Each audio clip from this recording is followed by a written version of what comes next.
Okay, so with Ryan's freestyle, what we're gonna see is it's not bad. He's got a pretty decent reach. Um, I'm not usually a huge proponent of entering with our thumbs, but he seems to make it work. The one thing that he needs to really focus on, you can see, it's kind of hard, is so he's got that good reach. What I would like to see is more of a hip drop or rotation so that he can reach even further into that stroke. And then what I would like to see after that is him press down, and as he's pressing down, then pop his elbow and pull directly to this hip. That's going to allow for a faster and stronger hip rotation from one side to the other, creating a much stronger and more powerful stroke. What he's doing right now is he's pressing, but he's pressing underneath his body. So he's catching it, the water, and then he's letting it slide away from him and then having to recatch it by the time he pulls past his hips, which is just, it's inefficient. And when he's breathing, you'll watch this part right here. His shoulder is going to sink really deep under that water, and his hips actually start to go down.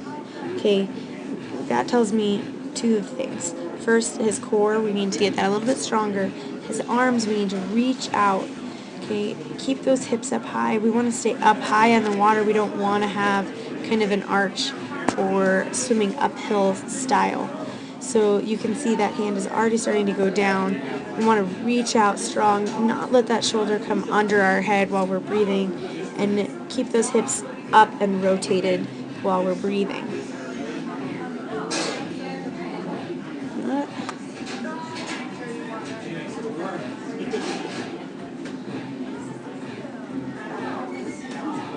The other thing is he's turning his head into his breath. Watch. Watch this breath. He'll throw his head into it and then let his hips follow. We want to do it the opposite way.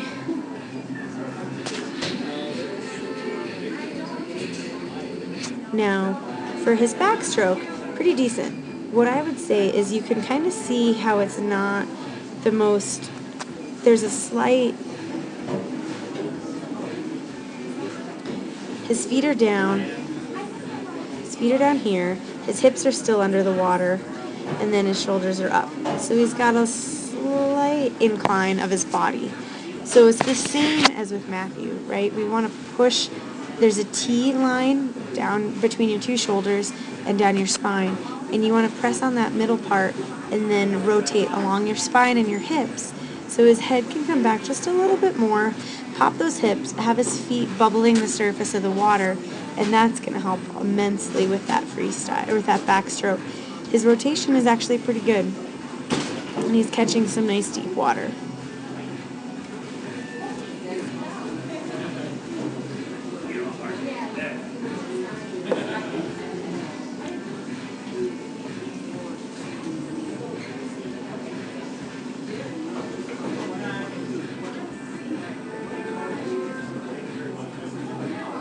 Butterfly. Same thing. Okay, so we've got a ton of knee action going on here. There really shouldn't be. Okay, we don't want that.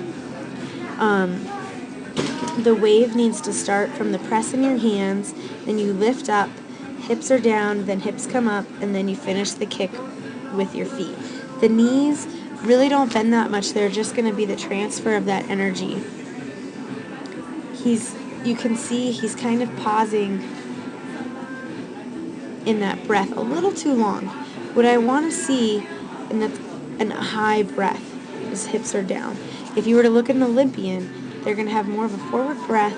That chin is going to be just skimming the surface. Hips are going to be up, feet are going to be up, and he's going to come up and immediately go back down. Those breaths do not last long. He's getting there. We just need to get those hips and make it a smaller wave rolling motion on top of the water.